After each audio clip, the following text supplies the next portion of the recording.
হে জগৎবাসী শোনো, এই হলো আবু লাহাব, পাকা কাফির, যার ব্যাপারে কোরআনের মধ্যে ধ্বংসের কথা বলা হয়েছে।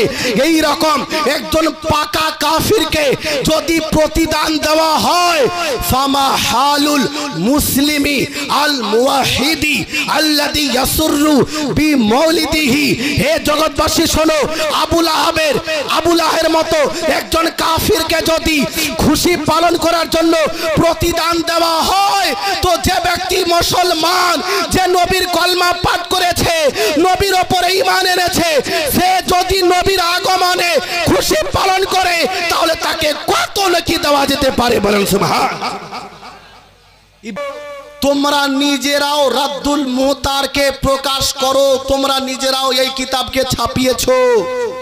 ওই রাদ্দুল মুহতার প্রথম খণ্ড পেজ নম্বর 416 মধ্যে এই ফতোয়া স্পষ্ট ভাষায় লেখা আছে, বলা হয়েছে আন্না আফদালাল লায়ালি লাইলাতু মাউলিদিহি আলাইহিস সালাতু ওয়াস সালাম সুম্মা লাইলাতুল কদর সুম্মা লাইলাতুল ইসরা ওয়াল মি'রাজ সুম্মা লাইলাতুল জুমআ সুম্মা লাইলাতুল ঈদ। হে জগৎবাসী শুনে নাও, যত রাত আছে এর মধ্যে সর্বোত্তম রাত হলো যেই দিনে নবী পাক দুনিয়ায় এসেছেন, বলেন সুবহানাল্লাহ। নবী পাক যেই রাতে দুনিয়ায় এসেছেন, এই রাতটি সবচেয়ে উত্তম। তারপরে নম্বর হলো লাইলাতুল কদরের। নবী পাকের আগমনের রাত, এটা লাইলাতুল কদর থেকে উত্তম। কেন? কারণ কি? এর কারণও উলামায়ে কেরাম লিখেছেন। কদরের রাত হাজার মাস থেকে উত্তম, তার কারণ কি? এই রাতে কোরআন অবতীর্ণ হয়েছে। এই রাতে কি হয়েছে? কোরআন অবতীর্ণ হয়েছে। কিন্তু নবী পাকের আগমনের রাত উত্তম কেন? তার কারণ হলো কদরের রাতে কোরআন অবতীর্ণ হয়েছে, আর 12ই রবিউল আউয়ালে সাহেবে কোরআন তথা যার উপরে কোরআন অবতীর্ণ হয়েছে স্বয়ং সেই নবী দুনিয়ায় এসেছেন, বলেন সুবহানাল্লাহ। নবী যদি না আসতেন তো কোরআন পেতাম? হ্যাঁ, এজন্য কোরআন যেই রাতে অবতীর্ণ হয়েছে তার থেকে উত্তম রাত হলো যেই রাতে আমার নবী এই দুনিয়ায় এসেছেন। এই জন্য এ কথা বলা যে নবীর আগমনের রাতের কোনো গুরুত্ব নেই, এর মানে এরা কিতাব সম্পর্কে অনভিজ্ঞ। মুসলমান নিজের ঈমান তাজা করেন আর এই সমস্ত ধোঁকাবাজদের ধোঁকা থেকে বেঁচে থাকেন। আজ এরা মানুষকে ভুল পথে নিয়ে যাওয়ার জন্য দিনরাত পরিশ্রম করছে। এদের ঈদে মিলাদুন নবী দেখে সহ্য হয় না, ঈদে মিলাদুন নবীর সভা দেখে সহ্য হয় না। এরা সিরাতে মুস্তাফার জন্য প্রোগ্রাম করে, ঈদে মিলাদুন নবীর জন্য করে না। সিরাতুন নবীর প্রোগ্রাম করবে কিন্তু মিলাদুন নবীর প্রোগ্রাম বেদাত। মনে রাখবেন, নিশ্চিত রূপে মিলাদুন নবী একটি ফজিলতপূর্ণ কাজ। আপনাদের বলি যে মিলাদুন নবী যারা পালন করে, নবীর আগমনের জন্য যারা খুশি হয়, তাদের কি পরিণাম দেওয়া হবে, তাদের কিছু লাভ হবে কিনা, এ প্রসঙ্গে একটি হাদিস, তাও আবার বুখারী থেকে। তার পূর্বে আসুন একবার উচ্চ স্বরে দুরূদ পাঠ করি। আল্লাহুম্মা সাল্লি আলা সাইয়্যিদিনা মাওলানা মুহাম্মদ ওয়া আলা আলি সাইয়্যিদিনা মাওলানা মুহাম্মদ সাল্লাল্লাহু তাআলা আলাইহি ওয়াসাল্লাম। নবী পাকের মিলাদ, নবীর জন্ম উপলক্ষে খুশি পালন করা, এটির বৈশিষ্ট্য এতটা যে মুসলমান তো মুসলমান, যদি কোনো কাফিরও নবীর আগমন উপলক্ষে খুশি হয় তো তাকেও এর প্রতিদান দেওয়া হয়, বলেন সুবহানাল্লাহ। ধ্যান দিলেন? মুসলমান তো মুসলমান, যদি কাফিরও খুশি পালন করে তো তাকেও এর প্রতিদান দেওয়া হয়। কি মনে করেন নবী পাক দুনিয়ায় যে আগমন করেছেন, নবী পাক দুনিয়ায় এসেছেন, এটি সবচেয়ে বড় নিয়ামত। বলেন সুবহানাল্লাহ। সুবহানাল্লাহ। নারে তাকবীর, আল্লাহু আকবার, নারে রিসালাত। হযরত আল্লামা মাওলানা মুফতি নূর আলম সাহেব কিবলা। বেরাদার, নবী পাকের আগমনের জন্য খুশি পালন করা, এটা মুসলমান তো মুসলমান। যদি কোনো কাফিরও খুশি পালন করে তাকেও এর প্রতিদান দেওয়া হয়। যদি কোনো অমুসলিম নামাজ পড়ে তো নামাজের নেকি তাকে দেওয়া হবে না। যদি কোনো কাফির রোজা রেখে দেয় তাকে রোজার কোনো নেকি দেওয়া হবে না। যদি কোনোভাবে সে হজ করে নেয় হজের নেকি তাকে দেওয়া হবে না। যদি সে দান করে ওই দানের নেকি তাকে দেওয়া হবে না। এক কথায় যে কোনো ভালো কাজ করুক না কেন তাকে নেকি দেওয়া হবে না। কিন্তু এমন একটি আমল আছে, এমন একটি কাজ আছে, ওই কাজ যদি অমুসলিম করে তাকেও এর প্রতিদান দেওয়া হয়। বলেন সুবহানাল্লাহ। হাদিস বুখারী, সহিহ বুখারী হাদিস নাম্বার 5101, সহিহ হাদিস। আজ এরা বলে যে মিলাদুন নবী পালন করে কি হবে? হে জগৎবাসী শোনো, মিলাদুন নবী পালন করার কারণে একজন অমুসলিমকে পর্যন্ত প্রতিদান দেওয়া হয়েছে।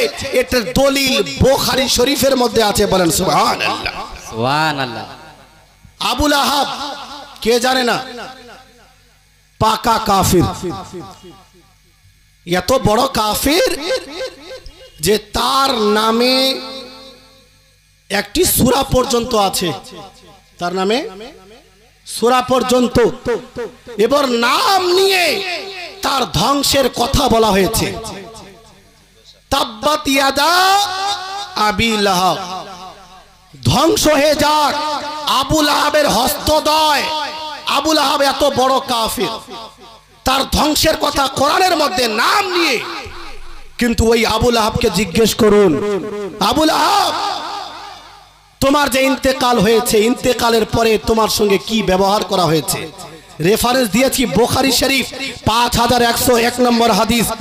যখন আবু লাহাব ইন্তেকাল করলো, ফাউরিয়াহু বাদু আহলি বিশাররিন হাইবা, তার একজন আত্মীয়র মধ্যে কেউ স্বপ্নে দেখলো যে সে খুবই ভয়ঙ্কর অবস্থায় আছে। তাকে জিজ্ঞেস করলো, তুমি কি অবস্থায় আছো? মাদা লাকিতা, তোমার অবস্থা কি? তোমার সঙ্গে কি ব্যবহার করা হয়েছে? আবু লাহাব জবাব দিল, লাম আলকা বাদাকুম গায়রা আন্নি সুকিতু ফি হাযিহি বিআতাকাতি সুয়াইবা। হে স্বপ্ন দর্শনকারী শোনো, আমি খুবই কষ্ট আছি, যতদিন থেকে তোমাদের থেকে দূরে এসেছি খুবই কষ্টে আমি আছি, আমাকে শাস্তি দেওয়া হয় জাহান্নামের মধ্যে। কিন্তু শোনো, যেদিন সোমবার আসে ওই সোমবারের দিনে আমি আমার আঙ্গুল দিয়ে পানি পান করে একটু শান্তি পাই। ওই দিনে আমার আঙ্গুল দিয়ে পানি বের হয়। আমি আপনাদের বলে রাখি, একজন কাফির যখন জাহান্নামের মধ্যে যাবে, অথবা একজন মুসলিম গুনাহগার যদি জাহান্নামের মধ্যে চলে যায়, যখন সে পানি চাইবে তাকে যে পানি দেওয়া হবে সেটা নরমাল পানি দেওয়া হবে না, ফুটন্ত পানি দেওয়া হবে। এমন গরম পানি, এমন ফুটন্ত পানি যখন চেহারার সামনে নিয়ে যাবে, চেহারার যে চামড়া এটা গলে পড়ে যাবে।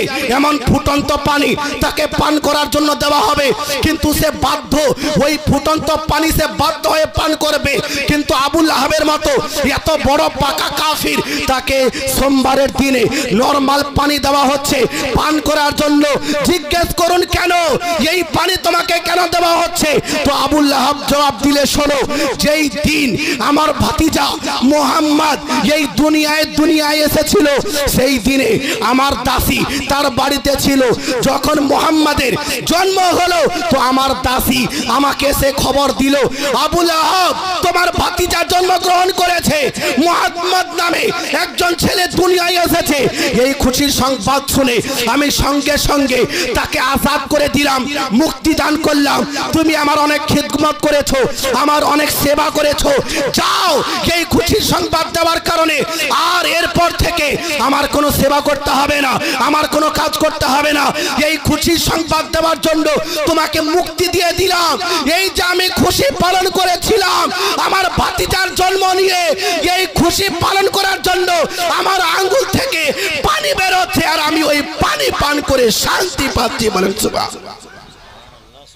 একজন পাকা কাফির, তাকে যদি প্রতিদান দেওয়া হয় নবী পাকের আগমনের খুশি পালন করার জন্য, তো আল্লামা ইবনে জাওজিকে উঠান, উনি এই হাদিসের ব্যাখ্যায় লিখছেন, হে জগৎবাসী শোনো, ইদা হুয়া আবু লাহাব আল কাফির আল্লাযী নুজিলাল কোরআন বিযাম্মিহি। হে জগৎবাসী শোনো, এই হলো আবু লাহাব, পাকা কাফির, যার ব্যাপারে কোরআনের মধ্যে ধ্বংসের কথা বলা হয়েছে। এই রকম একজন পাকা কাফিরকে যদি প্রতিদান দেওয়া হয়, ফামা হালুল মুসলিমি আল মুওয়াহিদি আল্লাযী ইয়াসুররু বিমাউলিদিহি। হে জগৎবাসী শোনো, আবু লাহের মতো একজন কাফিরকে যদি খুশি পালন করার জন্য প্রতিদান দেওয়া হয়, তো যে ব্যক্তি মুসলমান, যে নবীর কলমা পাঠ করেছে, নবীর উপরে ঈমান এনেছে, সে যদি নবীর আগমনে খুশি পালন করে, তাহলে তাকে কত নেকি দেওয়া যেতে পারে। বলেন সুবহানাল্লাহ। ইবনে জাওজি বলছেন যে মুসলমান যদি নবীর আগমন দিবসে খুশি পালন করে, তাকে কত নেকি দেওয়া হবে ভাবতেও পারবেন না মুসলমান। এজন্য এ কথা বলা যে নবীর আগমন দিবস পালন করা বেদাত, এটা জাহান্নামে যাওয়ার কাজ। এরা বাস্তবে মূর্খ, না বুখারী বুঝে, না বুখারীর হাদিস বুঝে। এরা বুখারীর নামে মানুষকে ধোঁকা দেয়, বুখারীর নামে মিথ্যাচার করে, না হলে বুখারী প্রমাণ করছে মুসলমান তো মুসলমান, কাফির যদি খুশি পালন করে তাকেও এর প্রতিদান দেওয়া হয়। বলেন সুবহানাল্লাহ। সুবহানাল্লাহ। এজন্য নিজের ঈমানকে তাজা করুন, মজবুত করুন, ধারণাকে ঠিক করুন। আজ আপনাকে ধোঁকা দেওয়া হচ্ছে যে নবীর মিলাদ পালন করা এটা হলো বিদাত, নাউজুবিল্লাহ। মনে রাখবেন, আমরা যতগুলো কাজ করি মিলাদুন নবী উপলক্ষে, এর দলিল ডাইরেক্ট অথবা ইনডাইরেক্ট কোন না কোন দিক থেকে কোরআনেও আছে, হাদিসেও আছে। বলেন সুবহানাল্লাহ। জুলুস পালন করার প্রসঙ্গে আমি দলিল দিয়ে যাই। আজ দেওবন্দিরাও আপত্তি করে যে নবীর আগমন উপলক্ষে জুলুস বের করা বেদাত। দেওবন্দিদের বলছি, শোনো, কান খুলে শুনে রাখো, আমাদের কিতাব তো আমাদের কিতাব, আমি তোমাদের কিতাব থেকে দলিল দিয়ে গেলাম। যদি কোনো দেওবন্দির দম থাকে, এই তোমাদের কিতাবের দেওয়া রেফারেন্সকে ভুল প্রমাণ করো, আর 5 লক্ষ টাকা পুরস্কার হিসাবে নিয়ে যাও। ফাতাওয়া ফরিদিয়া, এটা আমাদের সুন্নিদের কিতাব নয়, এটা দেওবন্দিদের কিতাব। আর এই দেওবন্দিদের কিতাবের যে রাইটার, যে মুফতি ফতোয়া প্রদান করেছে, তাকে তারা মুফতি আজমের উপাধি দিয়ে রেখেছে, মুহাদ্দিসে কবিরের উপাধি দিয়ে রেখেছে। সেই কিতাবের মধ্যে প্রথম খণ্ড পেজ নম্বর 314 এবং 15 মধ্যে মুফতি ফরিদউদ্দিন, যিনি দেওবন্দীদের মুফতি আজম মুহাদ্দিসে কবির, তাকে জিজ্ঞেস করা হয়, হুজুর মিলাদুন নবী উপলক্ষে নবীর জুলুস বের করা যাবে কিনা, এটা জায়েজ কিনা? তো মুহাদ্দিসে কবির দেওবন্দীদের, মুহাদ্দিসে আজম দেওবন্দীদের, মুফতি আজম দেওবন্দীদের, সে জবাব দিচ্ছে, যদি কোনো খারাপ কাজ জুলুসের মধ্যে না করা হয়, তাহলে জুলুস বের করা শরীয়ত অনুযায়ী জায়েজ আছে। বলেন সুবহানাল্লাহ। যদি দম থাকে দেওবন্দীদের বলছি যে এই রেফারেন্সকে ভুল প্রমাণ করো, আর যদি এই রেফারেন্সকে ভুল প্রমাণ না করতে পারো, তো তোমাদের মুফতি আজম, তোমাদের মুহাদ্দিসে কবির, তোমাদের মুহাদ্দিসে আজম, তার উপরে বিদাতের ফতোয়া লাগাও যে আমাদের মুহাদ্দিসে আজম, আমাদের মুহাদ্দিসে কবির, আমাদের মুফতি আজম একটি বিদাতকে জায়েজ বলেছে, একটি বিদাতকে সমর্থন করেছে। হয়তো তোমরা তার উপরে বিদাতের ফতোয়া লাগাও, আর যদি বিদাতের ফতোয়া না লাগাতে পারো তো মিলাদুন নবীর জুলুসকে নাজায়েজ বলা বন্ধ করো। যদি দম থাকে বিদআতের ফতোয়া লাগিয়ে দেখাও, কিয়ামত পর্যন্ত বিদআতের ফতোয়া লাগাতে পারবে না, কেননা এরা অলরেডি তাকে বিশাল বড় মুফতি মেনে নিয়েছে। নিজের মুফতি লিখে রেখেছে, তার উপরে বিদআতের ফতোয়া নেই। সুন্নিরা করলে বিদআতের ফতোয়া। আমি আজ আপনাদের উদাহরণ দিয়ে যাই কয়েকটি, সময় হয়ে গেল শেষের দিকে। মুসলমান আজ এরা বলে যে যেই কাজ যেই আমলটি নবীর যুগে ছিল না সেটা করা বেদাত এবং সেই কাজ করলে জাহান্নামে যেতে হবে, বলছে কি না? এই জোরে বলেন না, ঘুমিয়ে গেছেন নাকি? এরা বলছে যে যেই আমলটি নবীর যুগে ছিল না এটি করা বেদাত, এটি করলে জাহান্নামের মধ্যে যাবে। যদি এই নীতি মেনে নিই তো সমস্ত দেওবন্দীদের আগে জাহান্নামে যেতে হবে, সমস্ত দেওবন্দীদের আগে জাহান্নামে যেতে হবে। আমি তোমাদের নীতি অনুযায়ী তোমাদের জাহান্নামে প্রমাণ করে দেব কয়েক মিনিটে। তোমাদের নীতি অনুযায়ী যে নবীর যুগে যেই আমল ছিল না ওই কাজ যদি ভালো হয় তবুও করা যাবে না, ওই কাজ করলে জাহান্নামে যেতে হবে। এই নীতি সামনে রাখো আর আমি তোমাদেরকে এই নীতি অনুযায়ী জাহান্নামে প্রমাণ করছি। আমি আপনাদের জিজ্ঞেস করছি, আর আপনাদের শুধু নয় তাদেরকেও জিজ্ঞেস করছি, নবীর যুগে মৌখিক ভাবে নামাজের নিয়ত করা হতো, এর কোনো প্রমাণ পাওয়া যায়নি। আমরা নিয়ত করি না, নাওয়াইতু আন উসাল্লি লিল্লাহি তাআলা, করি কি না? প্রত্যেক নামাজের মৌখিক নিয়ত করি, কিন্তু কোন হাদিস দ্বারা এটা প্রমাণিত নয় যে নবী পাক মৌখিক নিয়ত করতেন অথবা সাহাবায়ে কেরাম মৌখিক ভাবে নিয়ত করতেন অথবা তাবেঈনে কেরাম মৌখিক ভাবে নিয়ত করতেন, এটা প্রমাণিত নয়। এটা দেওবন্দীদের মাওলানারাও স্বীকার করেছে যে মৌখিক ভাবে নিয়ত করতেন, এটা প্রমাণিত নয়। নিয়ত হলো অন্তরের নাম, ইরাদার নাম।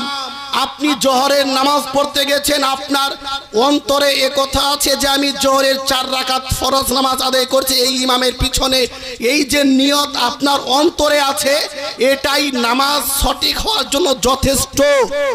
কিন্তু মৌখিক নিয়ত করাটা কেবলমাত্র উত্তম, ভালো, কিন্তু এই মৌখিক নিয়ত নবীর দ্বারা প্রমাণিত নয়, সাহাবী দ্বারা প্রমাণিত নয়।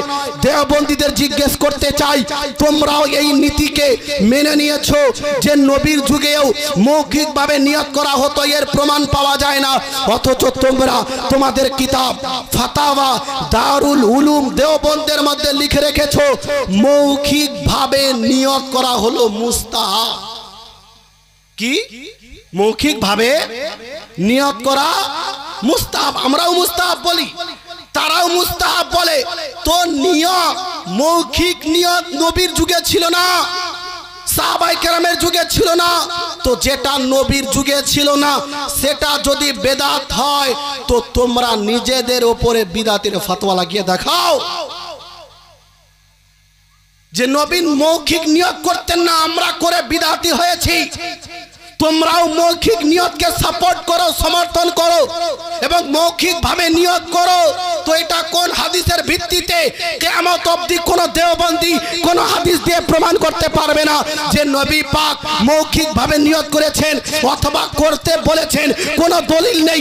তারপরেও এরা মৌখিক ভাবে নিয়ত করে, বোঝা গেল এরা একদিকে বলে যেই কাজ নবী করেননি অথবা করতে বলেননি সেটা বিদআত, অথচ তারা নিজেই মৌখিক ভাবে নিয়ত করে বিদআতি হয়েছে। একটি দলিল, উদাহরণ, আরো একটি উদাহরণ আপনাদের সামনে দিই। আপনাদের মসজিদে জুমার দিনে কয়টি আজান হয়? কয়টি আজান হয়? 2টি আজান হয়। কোরআনের কোন আয়াতে, যত হাদিসের কিতাব আছে কোন হাদিসে জুমার দিন 2টি আজান দিতে হবে এটা উল্লেখ নেই। নবী পাকের যুগে জুমার দিনে জুমার নামাজের জন্য কেবলমাত্র একটি আজান দেওয়া হতো। হযরত আবু বকর সিদ্দিকের যুগে কেবলমাত্র একটি আজান দেওয়া হতো। হযরত উমারে ফারুকের যুগে জুমার দিনে কেবলমাত্র একটি আজান দেওয়া হতো, দুইটি আজান দেওয়া হতো না।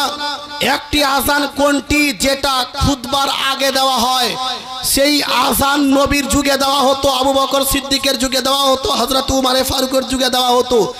প্রথম আজান যেটা আমরা দিই, ওয়াহাবি দেওবন্দি আহলে হাদিস সকলেই যেই প্রথম আজান দেয়, যেই আজান নবীর যুগে ছিল না। আমি দেওবন্দীদের জিজ্ঞেস করতে চাই, আহলে হাদিসদের জিজ্ঞেস করতে চাই, যদি তোমরা তোমাদের ওই নীতির উপরে অটল থাকো যে যেই কাজ নবীর যুগে ছিল না, যেটা নবী করেননি, সাহাবায়ে কেরাম করেননি, সেটা করা বিদআত, তো আমি জিজ্ঞেস করতে চাই, নবীর যুগে কেবল একটি আজান হতো, হযরত আবু বকরের যুগে একটি আজান হতো, উমারে ফারুকের যুগে একটি আজান হতো, তোমরা বলো যে একটি আজান বাড়িয়ে তোমরা বিদআত কেন করছো? যদি এই সংজ্ঞাই তোমাদের নিকটে হয় যেটা নবী করেননি অথবা করতে বলেননি, সেই কাজ করা হলো হারাম, করলে জাহান্নামের মধ্যে যেতে হবে। যদি এই নীতিকে মানো তো নিজেদের ওপরে বিদআতের ফতোয়া লাগিয়ে দেখাও। কথা ঠিক বলছি না ভুল? এজন্য বলেন না, যদি বিদআতির সংজ্ঞা এটাই হয় যেটা নবী করেননি বা করতে বলেননি সেটা করা হারাম, তাহলে নিজের ওপরে ফতোয়া লাগিয়ে দেখাও। কিন্তু লাগাতে পারবে না, কারণ ওরা ওই কাজে লিপ্ত। তো আমি আপনাদের বলতে চাই, এটা ওয়াহাবিদের ধোঁকাবাজি, দেওবন্দীদের ধোঁকাবাজি। যেই কাজ নবী করেননি, যেই কাজ সাহাবায়ে কেরাম করেননি, সেটা হারাম।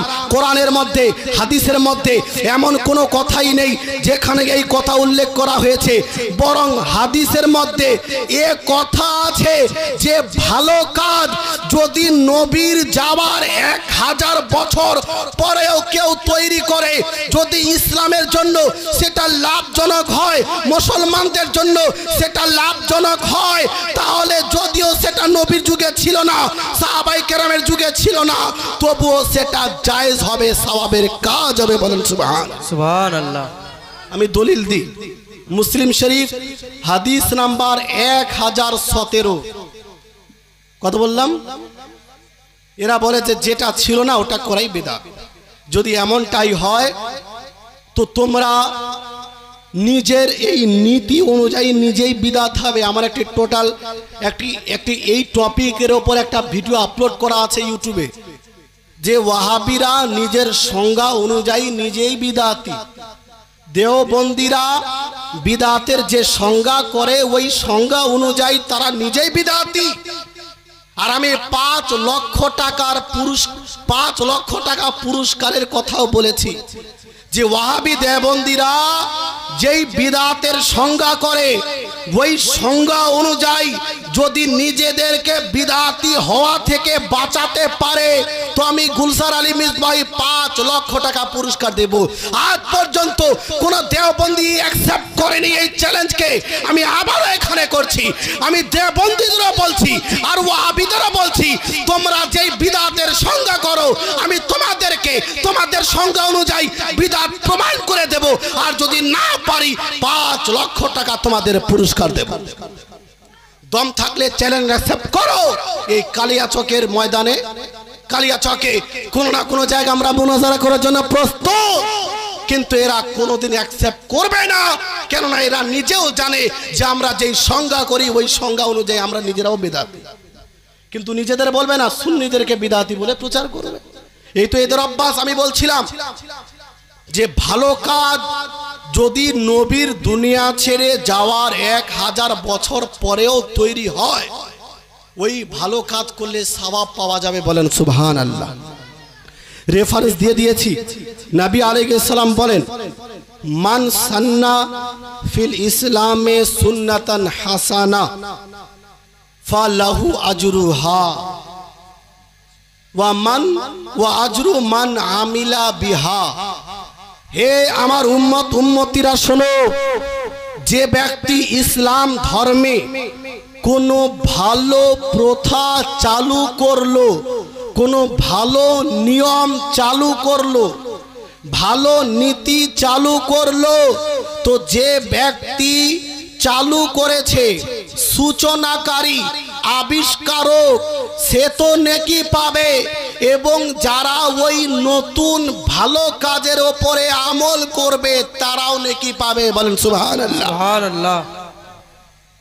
যে সূচনাকারী, আবিষ্কারক, সেও নেকি পাবে, এবং যারা তার উপরে আমল করবে তারাও নেকি পাবে। নবী পাক বলে দিলেন, যদি ভালো কাজ কেউ চালু করে তো সে নেকি পাবে, এমনটা নয় যে সে নেকি পাবে না, গুনাহগার হবে। অপর দিকে আমার আপনার নবী বললেন, মান সান্না ফিল ইসলামে সুন্নাতান সাইয়্যিয়া, যে ব্যক্তি ইসলাম ধর্মে কোনো খারাপ প্রথা চালু করবে, কোনো খারাপ নীতি চালু করবে, কোনো খারাপ কাজ চালু করবে, তো যে ব্যক্তি চালু করবে সে তো গুনাহগার হবে, যারা ওই কাজে লিপ্ত হবে তারা সকলেই গুনাহগার হবে। এই দুইটি নীতি আমাদের নবী আমাদের দিয়ে গেছেন। ভালো কাজ যদি 1000 বছর পরেও হয় ওটা সওয়াবের কাজ, খারাপ কাজ যদি 1000 বছর পর হয় সেটা গুনাহের কাজ। এই হাদিস থেকে বোঝা গেল যে নবী পাকের যুগে যদি কোনো কাজ না থাকে কিন্তু পরবর্তীতে সেটা তৈরি করা হয়, কিন্তু ওটা ভালো হয়, খারাপ না হয়, নবী পাক বলছেন যে চালু করবে সে গুনাহগার হবে না, তাকে নেকি দেওয়া হবে। বলেন সুবহানাল্লাহ। সুবহানাল্লাহ। তো আজ যদিও আমাদের যে বর্তমান প্রথা, প্রত্যেক বছরে মিলাদুন নবীর জালসার আয়োজন, এই আয়োজন নিয়মিত যদিও সাহাবায়ে কেরাম করতেন না, মাঝে মাঝে করেছেন, এর দলিল আছে, কিন্তু এই যে জলসা এটা ভালো না খারাপ? এ জোরে বলেন না, জোরে বলেন। যদি কোনো ব্যক্তি এই রকম প্রোগ্রামকে, যেখানে কোরআনের আলোচনা করা হয়, যেখানে হাদিসের আলোচনা করা হয়, যেখানে ইসলামী শিক্ষা দেওয়া হয়, এই রকম একটি প্রোগ্রামকে নাজায়েজ বলে, খারাপ বলে, তো তার কি নিজের গ্রামে থাকার অধিকার আছে না রাঁচিতে যাওয়ার অধিকার আছে? কোথায়? রাঁচি, বহরমপুরেও এদেরকে অ্যাডমিশন নেবে না। এদের অবস্থা এত খারাপ, এত সুন্দর প্রোগ্রাম যেখানে কোরআন হাদিস নিয়ে আলোচনা করা হচ্ছে, বলে এটা বেদাত, এটা হারাম, এটা করা যাবে না। তার মধ্যে এদের ব্রেইন ঠিক নেই, এদের মস্তিষ্ক খারাপ হয়ে গেছে। যদি সমাজকে বাঁচাতে চান এই রকম লোককে হয়তো বহরমপুরে নিয়ে যান আগে, যদি ঠিক হয়ে যায় তো ঠিক আছে, না হলে সেখান থেকে ট্রান্সফার করে রাঁচি রেখে আসে। নাহলে এই রকম প্রোগ্রামকে ওই বেদাত বলছে, যেখানে কোরআনের শিক্ষা দেওয়া হচ্ছে, হাদিসের শিক্ষা দেওয়া হচ্ছে, এটাকে বলছে বেদাত। তো যদিও নবী পাকের যুগে এই যে লাইটিং, এই যে প্যান্ডেল, এই অনুযায়ী হতো না, কিন্তু নবী পাকের আগমন উপলক্ষে সাহাবায়ে কেরাম মিলাদুন নবীর আয়োজন করেছেন। বলেন সুবহানাল্লাহ। সুবহানাল্লাহ। মুসলিম শরীফ উঠান, মুস্তাদরাক লিল হাকিম, সাহাবায়ে কেরামও নবীর আগমনের জন্য জালসার আয়োজন করেছেন। বলেন সুবহানাল্লাহ। আর হাদিসটি কে বর্ণনা করেছেন? হযরতে আমির মুআবিয়া। বলেন সুবহানাল্লাহ। আজ হযরতে আমির মুআবিয়ার নাম শুনলে কিছু লোকের চুলকানি হয়, বলে যে হযরতে আমির মুআবিয়া সাহাবী নয়, নাউজুবিল্লাহ। বলেন নাউজুবিল্লাহ, আস্তাগফিরুল্লাহ। হযরতে আমির মুআবিয়া একজন বিশিষ্ট সাহাবী, জান্নাতি সাহাবী।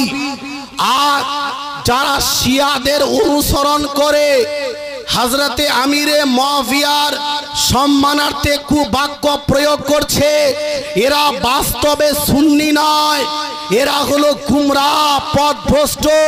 মনে রাখবেন, এই মিলাদুন নবী থেকে মেসেজ নিয়ে যান, নবী পাকের সাহাবীর উপরে আক্রমণ বরদাস্ত করা যাবে না। হযরতে আমিরে মুআবিয়া একজন বিশিষ্ট সাহাবী ছিলেন, এমন সাহাবী যার জন্য নবী পাক বিশেষ দোয়া করেছেন। বলেন সুবহানাল্লাহ। নবী বিশেষ দোয়া করেছেন। নবী পাক হযরত আমিরে মুআবিয়ার জন্য দোয়া করেন, আল্লাহুম্মা জাআলহু হাদিয়া মাহদিয়া ওয়াহদি বিহি। হে আমার প্রতিপালক, হে আমার রব, আমিরে মুআবিয়াকে হেদায়েত দাও এবং আমিরে মুআবিয়ার মাধ্যমে মানুষকে হেদায়েত দাও। বলেন সুবহানাল্লাহ। কে দোয়া করেছেন? নবী পাক। যেই নবীর দোয়া কারেন্টের থেকে বেশি দ্রুত কবুল হয়, সেই নবী দোয়া করেছেন। আর যারা হযরতে আমিরে মুআবিয়ার সম্মানার্থে বেয়াদবি করে, যারা কটু কথা বলে যে আমিরে মুআবিয়া অমুক ছিল তমুক ছিল, শুনে রাখো, আমিরে মুআবিয়া ওই মহান ব্যক্তি যার জন্য নবী দোয়া করেছেন। আজ যারা আমিরে মুআবিয়াকে মুনাফিক বলে নাউজুবিল্লাহ তার সম্মানার্থে বেয়াদবি করে, এরা বাস্তবে রাসূলের দোয়ার উপরে হামলা করে, রাসূলের দোয়াকেও এরা মানতে চায় না। মনে রাখবেন, বুখারীর সহিহ হাদিস দ্বারা প্রমাণিত হযরতে আমির মুআবিয়া হলেন একজন সাহাবীয়ে রাসূল। বলেন সুবহানাল্লাহ। হযরত আমির মুআবিয়া সাহাবীয়ে রাসূল। আর আজ যারা হযরতে আমিরে মুআবিয়ার সম্মানার্থে কুবাক্য প্রয়োগ করছে, কান খুলে শোনো। হযরতে আল্লামা শাহাবুদ্দিন হেফাজি রহমতুল্লাহ তাআলা আলাইহি নাসিমুর রিয়াজ চতুর্থ খণ্ডে বলেছেন, ওয়া মাইয়াকুন ইয়াতআনু ফি মুআবিয়াতা ফাযাকা কলবু মিন কিলাবিল হাবিয়া। হে জগৎবাসী শোনো, যে ব্যক্তি হযরতে আমিরে মুআবিয়া যিনি সাহাবীয়ে রাসূল তার সম্মানার্থে বেয়াদবি করে, এই রকম লোক হলো জাহান্নামের কুকুর সমূহের মধ্যে একটি কুকুর। কে? জাহান্নামের কুকুর সমূহের মধ্যে একটি কুকুর। আপনি কোন হরিদাস পান? একজন সাহাবীয়ে রাসূলের সম্মানার্থে বেয়াদবি করছেন।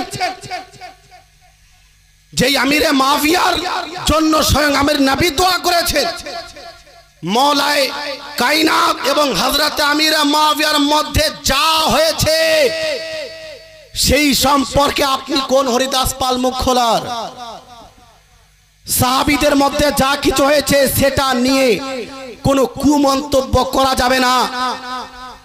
হযরতে আলী মওলাই কায়নাত মুশকিল কুশা হায়দারে কর্রার, উনি সঠিক পথে ছিলেন, কিন্তু ওই বিশেষ কাজে হযরতে আমিরে মুআবিয়ার মাধ্যমে খাতায়ে ইজতিহাদি হয়েছে। আর এই খাতায়ে ইজতিহাদি জানার জন্য মাদ্রাসাতে গিয়ে পড়তে হবে।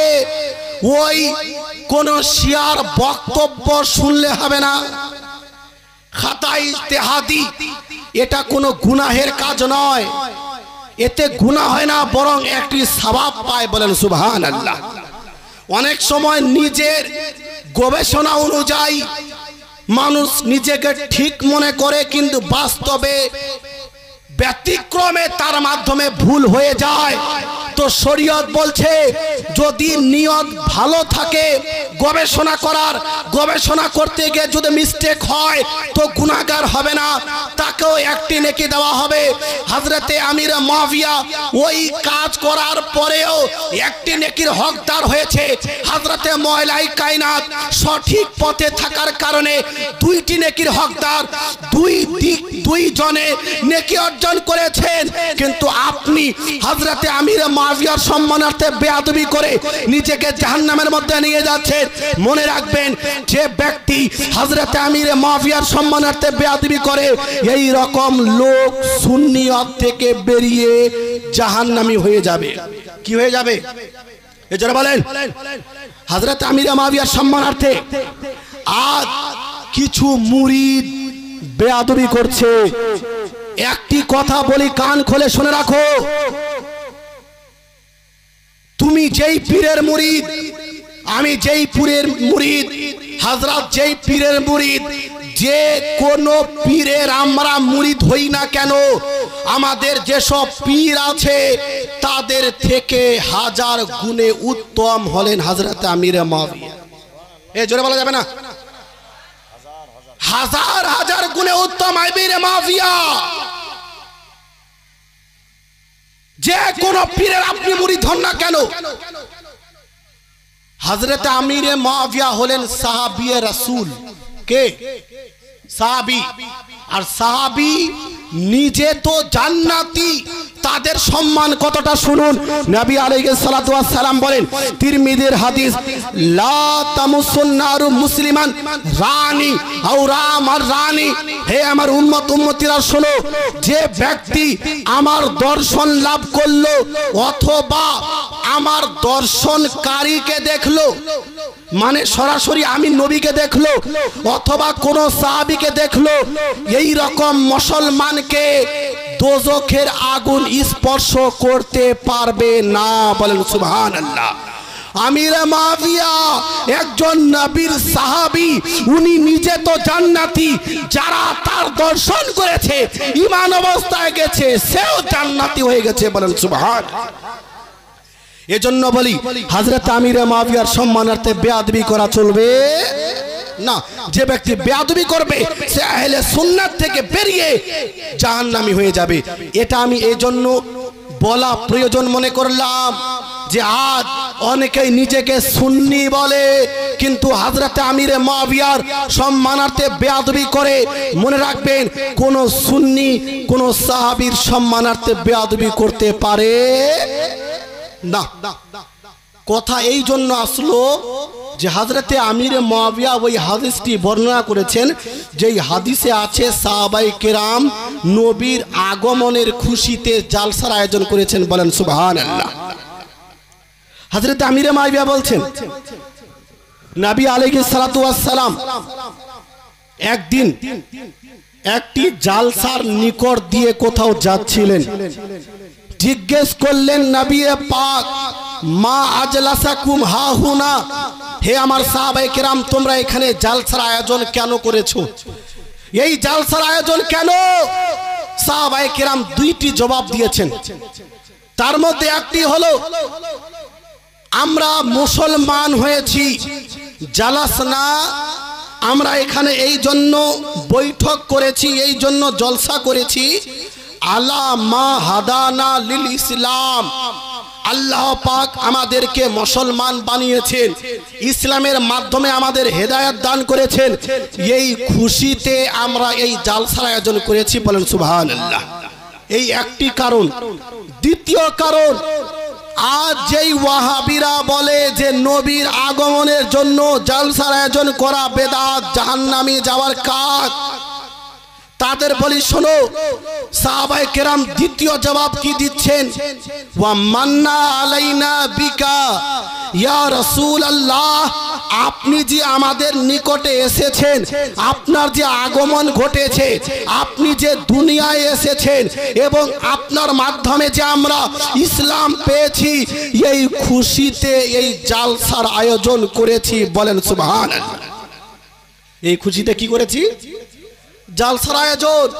তো নবী পাকের আগমনের খুশিতে সাহাবায়ে কেরামও জালসার আয়োজন করেছেন। এরপরে আমার নবী সাহাবায়ে কেরামকে জিজ্ঞেস করলেন, তোমরা কি কসম খেয়ে বলতে পারো তোমরা এই দুইটি কারণে এই জালসার আয়োজন করেছো?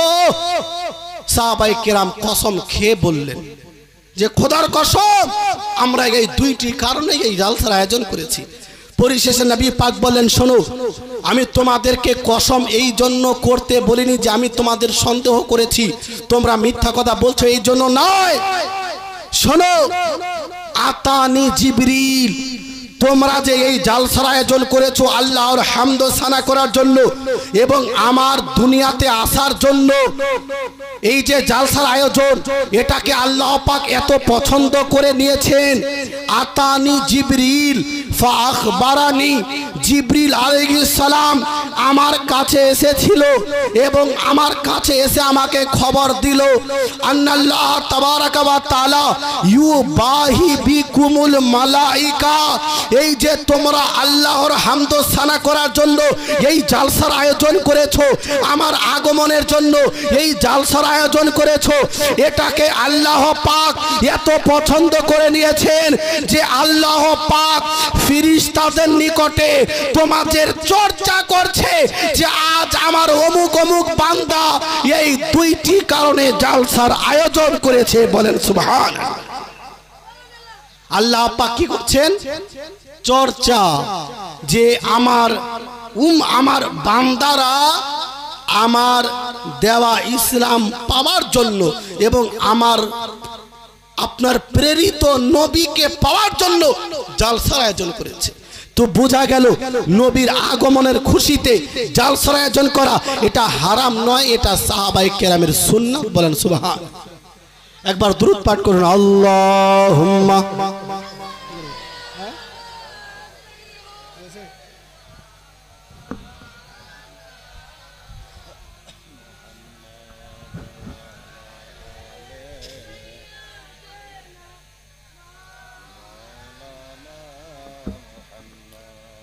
সাল্লাল্লাহু তাআলা আলাইহি ওয়াসাল্লাম। মুসলমান, লাস্ট একটি কথা বলে আলোচনা শেষ।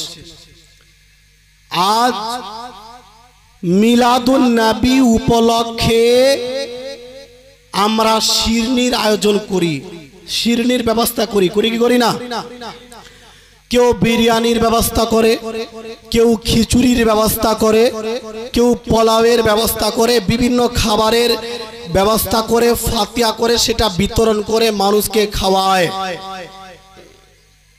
কিন্তু বলা হয় যে কুকুরের পেটে ঘি হজম হয় না।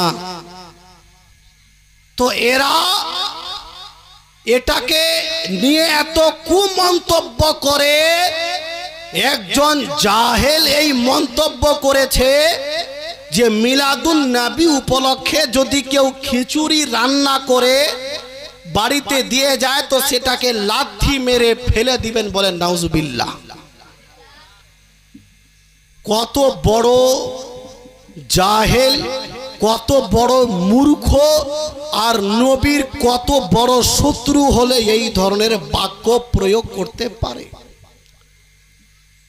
বিরিয়ানি আমরাও খাই, তারাও খায়। খিচুড়ি আমরাও খাই, তারাও খায়। পোলাও আমরাও খাই, তারাও খায়। কিন্তু এরা এত বড় বেয়াদব যে যেই বিরিয়ানির ওপরে কোরআন তেলাওয়াত করা হয়েছে, যেই পোলাওয়ের ওপরে কোরআন তেলাওয়াত করা হয়েছে, যেখানে দরুদ পাঠ করা হয়েছে, এই কোরআন তেলাওয়াত করার কারণে এই শয়তানদের নিকটে এটা নাপাক হয়ে যায়, নাজায়েজ হয়ে যায়, হারাম হয়ে যায়। খোদার কসম করে বলি, কোন বিজ্ঞ লোক, কোন শিক্ষিত লোক, কোন মুসলমান এই ধরনের বাক্য প্রয়োগ করতে পারে না। একজন শত্রু হতে পারে ইসলামের, যে এই রকম মন্তব্য করতে পারে। নবী পাক স্বয়ং নিজে খাবারের জিনিসে পাঠ করে খেয়েছেন, এটা বুখারীর হাদিস দ্বারা প্রমাণিত। বলেন সুবহানাল্লাহ। কিন্তু এরা এত বড় বেয়াদব, বলছে ওই খিচুড়ি লাথি মেরে ফেলে দিতে হবে। এত বড় শয়তান সমাজকে গুমরাহ করছে। মনে রাখবেন, নবীর আগমনের খুশিতে জন্তু জবাই করে নিজে খাওয়া এবং অপরকে খাওয়ানো এটা নবী পাকের সুন্নাত। বলেন সুবহানাল্লাহ। কি বললাম? সুন্নাত বললাম। নবী পাকের সুন্নাত। সংক্ষেপে দলিল দিয়ে কথা সমাপ্ত করব। একটি হাদিস তারিখে দামেস্কের মধ্যে বর্ণিত হয়েছে। নবী পাক জন্মগ্রহণ করার ৭ম দিনে নবী পাকের দাদা হযরতে আব্দুল মুত্তালিব উনি একটি জন্তু জবাই করে আকিকা করেছিলেন। কয় দিনে? ৭ম দিনে। ৭ম দিনে, ৭ দিন যেদিন হয়েছিল সেই দিন। কিন্তু অপর হাদিসের মধ্যে এসেছে নবী আলাইহিস সালাতু ওয়াস সালাম নিজের নবুয়াত প্রকাশ করার পরে 40 বছর যখন হলো নিজের নবুয়তের এলান করলেন, নিজের নবুয়ত প্রকাশ করলেন। আকান নবী সাল্লাল্লাহু আলাইহি ওয়াসাল্লাম বাদান নবুওয়া, নবুয়ত প্রকাশ করার পরে আবার নবী আকিকা করেছেন। এখানে একটি মশলা আপনাদের বলি, একজন ব্যক্তির আকিকা জীবনে কেবলমাত্র একবারই করা যায়। কয়বার করা যায়? আকিকা কয়বার? জীবনে একবার। কুরবানি বারবার, কিন্তু আকিকা একবার। আকিকা দ্বিতীয়বার হয় না। আল আকিকাতু লা তুআদু মাররাতান সানিয়া, আকিকা দ্বিতীয়বার হয় না। আল্লামা জালালউদ্দিন সুয়ুতি লিখে দিয়েছেন আকিকা জীবনে একবার দুইবার নয়। কিন্তু এখানে নবী পাকের সপ্তম দিনে আকিকা হয়েছিল, কিন্তু 40 বছর পরে আবার নবী জন্তু জবাই করে সাহাবায়ে কেরামকে খাওয়ালেন। মুহাদ্দিসিনে কেরাম এখানে এই প্রশ্নটি তুললেন যে আকিকা জীবনে একবার হয়, দ্বিতীয়বার হয় না। নবী পাকের আকিকা তো একবার হয়ে গিয়েছিল, দ্বিতীয়বার নবী নিজের আকিকা কিভাবে করলেন? তোর জবাব আল্লামা জালালউদ্দিন সুয়ুতি নিজের কিতাবের মধ্যে লিখেছেন। আল্লামা জালালউদ্দিন সুয়ুতি বলেন, জগৎবাসী শোনো, নবী পাক নিজের নবুয়ত প্রকাশ করার পরে যে জন্তু জবাই করে মানুষকে খাইয়েছিলেন, এটা বাস্তবে আকিকা ছিল না। আকিকা তো পূর্বেই হয়ে গিয়েছিল, বরং নবী যে দুনিয়াতে এসেছেন এই খুশিতে নিজের উম্মতকে জন্তু জবাই করে খাইয়েছিলেন। বলেন সুবহানাল্লাহ। আল্লামা জালালউদ্দিন সুয়ুতি যাকে সকলেই মান্য করে, তিনি বললেন আকিকা দ্বিতীয়বার হয় না, এটা আকিকা ছিল না, এটা নবী জন্তু জবাই করে নিজের সাহাবায়ে কেরামকে কেবল মাত্র এই জন্য খাইয়েছিলেন আলা ইজাদিল্লাহি তাআলা, নবী যে দুনিয়ায় এসেছেন শুকরিয়া পালন করার জন্য এই জন্তু জবাই করে খাইয়েছেন। বোঝা গেল নবীর আগমনের খুশিতে জন্তু জবাই করে নিজে খাওয়া, আত্মীয় স্বজনদের খাওয়ানো, এটা বেদাত নয়, এটা হারাম নয়, এটা নবী পাকের সুন্নাত। বলেন সুবহানাল্লাহ। কিন্তু এই বেয়াদবরা বলছে ওই মাংস খাওয়াই হারাম। এরা এত বাড়াবাড়ি করে যে মাজারে গিয়ে যেই জন্তু জবাই করা হয় ওই জন্তুর মাংস খাওয়াও নাকি হারাম। বলেন নাউজুবিল্লাহ। এই কথা থেকে আল্লাহ পাক বাঁচাক। এরা এত বড় অশিক্ষিত। এই বেয়াদবদের বলতে চাই, শোনো, দরগাতে কোন সুন্নি জন্তু নিয়ে যাবার পরে যে জন্তু জবাই করে তো কি আখিয়ে পাকের নাম নিয়ে জবাই করে? এ আপনারা নিয়ে যান, কার নামে জবাই করেন? জোরে বলেন না। বিসমিল্লাহ আল্লাহু আকবার বলে জবাই করেন না। দরগাতে নিয়ে যায় তার মানে এটা না যে পীরের নামে জবাই করা হয়। মুসলমান যখনই জবাই করে আল্লাহর নাম নিয়ে জবাই করে। আর কোরআনের ওই আয়াত যেটাকে তোমরা পেশ করো, ওই আয়াতের মধ্যে আল্লাহ পাক বলেছেন আল্লাহর নাম ছেড়ে দিয়ে যদি আল্লাহ ব্যতীত অন্য কোন মানুষের নাম নিয়ে জবাই করে সেই মাংস খাওয়া হারাম। কোন সুন্নি মাজারে আপনার হাঁস মুরগি নিয়ে যাওয়ার পরে, গরু ছাগল নিয়ে যাওয়ার পরে পীরের নামে জবাই করে না, ওলির নামে জবাই করে না, আল্লাহর নামেই জবাই করে। যখন আল্লাহর নামে জবাই করে তো ওটা কিভাবে হারাম? এই জন্য বলি যে ওয়াহাবি মানেই ধোঁকাবাজ। এরা কোনোদিন সত্যবাদী হতে পারে না যতদিন পর্যন্ত মানুষকে ধোঁকা না দেয়। এরা নিজেদেরকে সত্যবাদী তখন মনে করে যখন মানুষকে ধোঁকা দিয়ে দেয়, যে ধোঁকা দিলাম এখন আমরা সত্যবাদী। মুসলমানদের ওপরে এরা বিভিন্ন রকমের আরোপ লাগিয়ে সমাজকে ধ্বংসের পথে নিয়ে যাচ্ছে। কিন্তু আমি একটি কথা বলি আপনাদের আজ খুলে, যে আমরা মাজারে গরু ছাগল মুরগি নিয়ে যাই, গিয়ে জবাই করি। একটি ভুল ধারণা আমাদের সমাজে আছে, আমি ক্লিয়ার করে বলে দিই। মান্নত এটি দুই ধরনের হয়। কয় ধরনের হয়? দুই ধরনের। আপনি মান্নত করলেন আমার অমুক কাজ হয়ে গেলে দরগা শরীফে একটা গরু নিয়ে যাব। যদি আপনার ওই কাজ হয়ে যায় তো আমাদের সাধারণ সুন্নি ভাইয়েরা মনে করে যে এটা এবার আমার উপরে ফরজ হয়ে গেছে। কি হয়ে গেছে?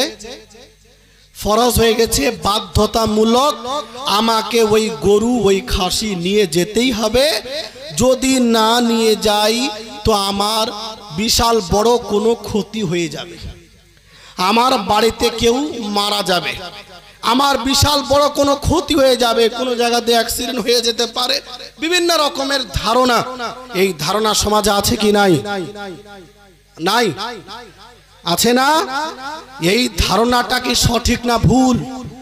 আপনাদেরকে বলি শুনুন, এই যে মান্নত, আমার কাজ যদি হয়ে যায় দরগায় গরু ছাগল নিয়ে গিয়ে জবাই করে খাওয়াবো, এই মান্নত মান্নাতে শরঈ নয়, এটা বাধ্যতামূলক মান্নত নয়। মান্নত করার পরেও, কাজ হয়ে যাওয়ার পরেও যদি কোনো ব্যক্তি মাজারে গরু ছাগল না নিয়ে যায় তবুও সে গুনাহগার হবে না, তার কোনো ক্ষতি হবে, তার কোনো ক্ষতি হবে।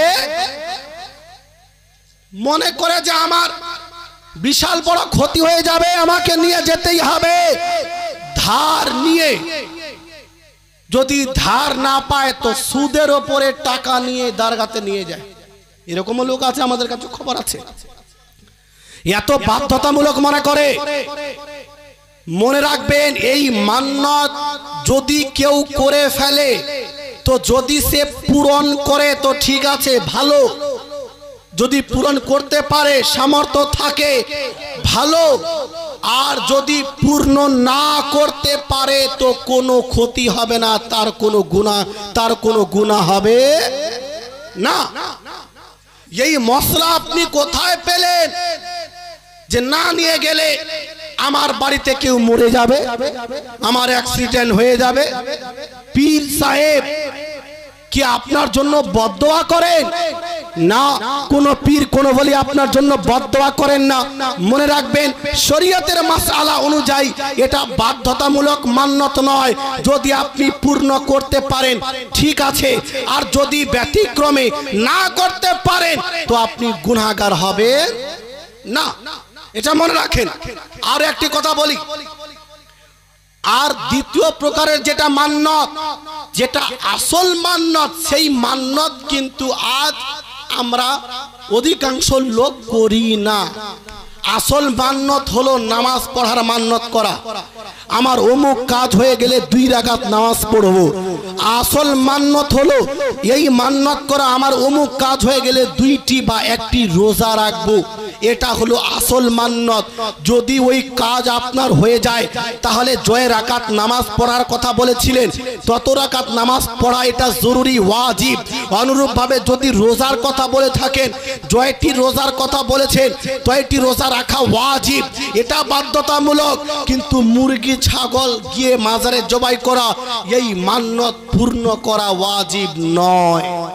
কিন্তু আমাদের মধ্যে যখনই মান্নতের কথা আসে তো খালি দরগায় গরু নিয়ে যাব নাকি? নামাজ পড়ার মান্নত কয়জন করে? রোজা রাখার মান্নত কয়জন করে? না। মান্নতের কথা আসলেই চাদরের মান্নত, মান্নতের কথা আসলেই গরু নিয়ে যাওয়ার মান্নত। যেগুলো আসল মান্নত নয়, বাস জায়েজ, কেবল মাত্র কেবল জায়েজ, আপনি নিয়ে যেতে পারেন এতটুকু, এর থেকে বেশি এর গুরুত্ব নেই। আর আমাদের অভ্যাস কি, ওই যে গরু ছাগল আপনি নিয়ে যান, এটাতে বেশি সওয়াব তখন পাওয়া যায় যখন ফকির মিসকিনরা খায়। বেশি সওয়াব কখন পাওয়া যায়? যখন ফকির মিসকিনরা খায়। কিন্তু আমাদের অবস্থা এই, যদি কোনো ফকির মিসকিন চলে আসে তো ওকে ধমক দিই কিনা, ওকে বসিয়ে রেখে যত আত্মীয় স্বজন আছে সবাইকে খাইয়ে যদি বাঁচে তখন ওকে দিবে, নাহলে ওইভাবে চলে যাবে। অথচ যে সাদকায়ে নাফেলা এটা বেশি সওয়াব তখন পাওয়া যায় যখন কোনো ফকির মিসকিন খায়। ধনীও খেতে পারে জায়েজ, কিন্তু ফকির মিসকিন খেলে বেশি সওয়াব আছে। এ প্রসঙ্গে আমার একটি বিস্তারিত বই আছে, মৃত ব্যক্তির দাওয়াতের বিধান, বিস্তারিত লিখে দিয়েছি মুসলমান।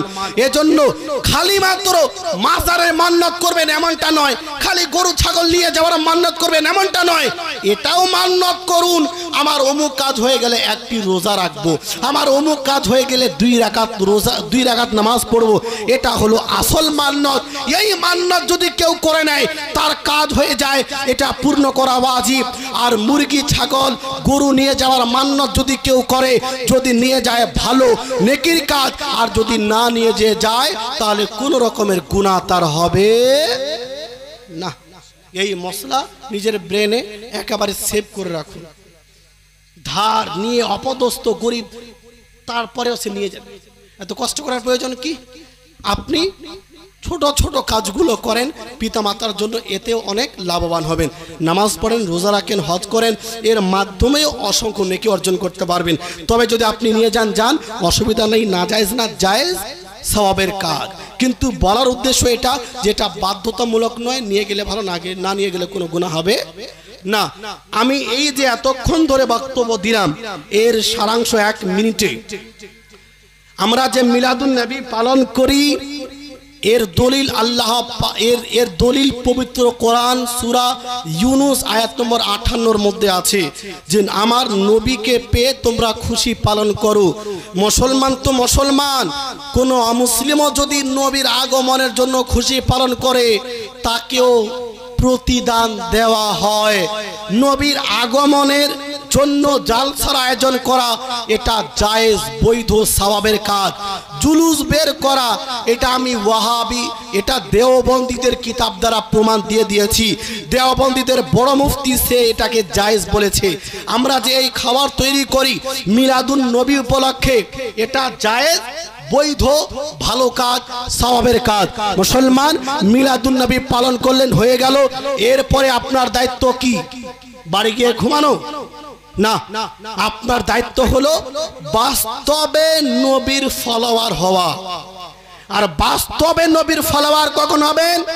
যখন হারাম কাজ থেকে বেঁচে থাকবেন, নামাজ পড়বেন, রমজানের রোজা রাখবেন, তারপরে পরিপূর্ণ আশিকে রাসূল হবেন।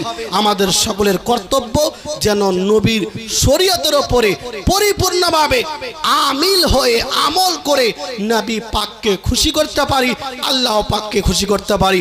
আল্লাহ পাক আপনাদের আমাদের সকলের উপস্থিতি নিজের দরবারে কবুল করেন। এখান থেকেই বক্তব্য সমাপ্তি করলাম। ওয়ামা আলাইনা ইল্লাল বালাগ। আসসালামু আলাইকুম ওয়া রাহমাতুল্লাহি ওয়া বারাকাতুহু।